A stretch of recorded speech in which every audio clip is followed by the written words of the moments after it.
দুর্গাপুজোর আগে বাঙালি ঘরোয়া টিপস।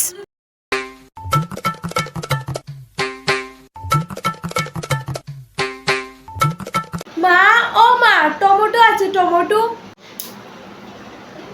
কেন? টমেটো দিয়ে কি হবে? টমেটো দিয়ে এভাবে এভাবে ঘষলে আমি ফর্সা হয়ে যাব। এই দেখো না।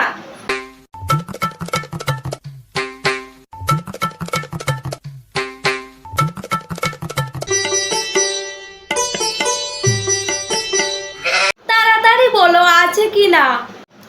হ্যাঁ, মানুষ যদি এত তাড়াতাড়ি ফর্সা হয়ে যেত না, তাহলে কালো মানুষ আর থাকতোই না। উফ মা, থাকলে বলো, দুর্গাপূজা চলে এসেছে। নেই।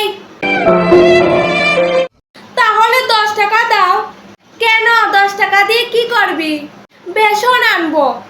নেই আমার কাছে 10 টাকা। ও মা, দাও না, দাও না, দাও না, প্লিজ দাও না।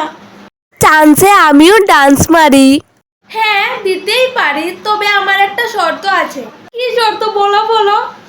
কলপারে যা বাসন আছে সব কিছু মাজবি, বাথরুমে যা কাপড় আছে সব কিছু ধুয়ে দিবি। কিন্তু সামনে দুর্গাপুজো। কোনো কিন্তু নয়। আচ্ছা ঠিক আছে।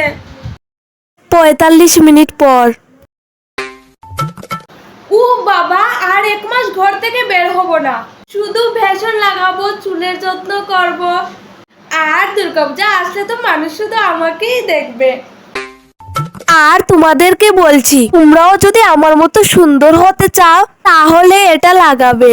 এটার মধ্যে নিয়েছি বেসন, হলুদ, গোলাপ জল আর নর্মাল জল। ভালো করে মিক্সড করে লাগাও আর দুর্গাপূজাটাকে সুন্দর হয়ে যাও। প্লেন করে ক্যান্সেল করা। চল কৈলাসহর যাই।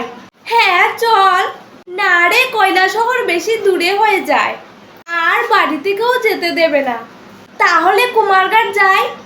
না, কুমারঘাট না। কুমারঘাট যদি তোদের সাথে যাই তাহলে বাবা মা আর নিয়ে যাবে না। আর কুমারঘাট মানেই তো রাতের প্যান্ডেল, কত সুন্দর আলো, কি ভালো। তাহলে ফটিকরায় কোথাও যাওয়া লাগবে না, আমাদের বাড়িতে চলে যাস। আমাদের বাড়ির পাশে একটা পুজো হয়, সেটাই দেখে নেব সবাই মিলে। কাপলদের অবস্থা আমি কিচ্ছু জানি না, এক্ষুনি অর্ডার দিতে হবে। আর পরে দিলে আর রাখবেও না, আর এবারে রঞ্জলি দেওয়াও হবে না। আরে বাবা, বলছি তো কাল নিয়ে দিয়ে আসবো। মাকে বটিয়ে তো টাকাটা নিতে হবে। বুঝেছি বুঝেছি, আমি টাকা দিচ্ছি না বলে এরকম করছো। লাগবে না, আমি যখন ইনকাম করব তখন আর কাউকে বলতে হবে না, তখন আমি সবকিছু করব। আমিও তো ইনকাম করি না। কি, তুমি এত জুড়ে আমার সাথে কথা বললে? লাগবে না আমার কিছু, আমি পুজোতেই যাব না। আর তুমি আমাকে কোনোদিন কল করবে না। পুজো শেষ হয়ে গেলে করব। এমনিতেও পুজোতে ঘুরতে অনেক টাকা লাগবে, খাওয়াতে হবে, তারপর বাইক দিয়ে ঘুরতে হলে বাইকের তেলের টাকা লাগবে। আর তুমি যদি কথা না বলো তাহলে আমি পুজো দেখতেও যাবো না, বাড়িতে বসে ফ্রি ফায়ার খেলবো। বেশ, টাকা বেঁচে যাবে। হ্যাঁ, ফোন কেটে দিয়েছে, এই কথাগুলো শুনলো না।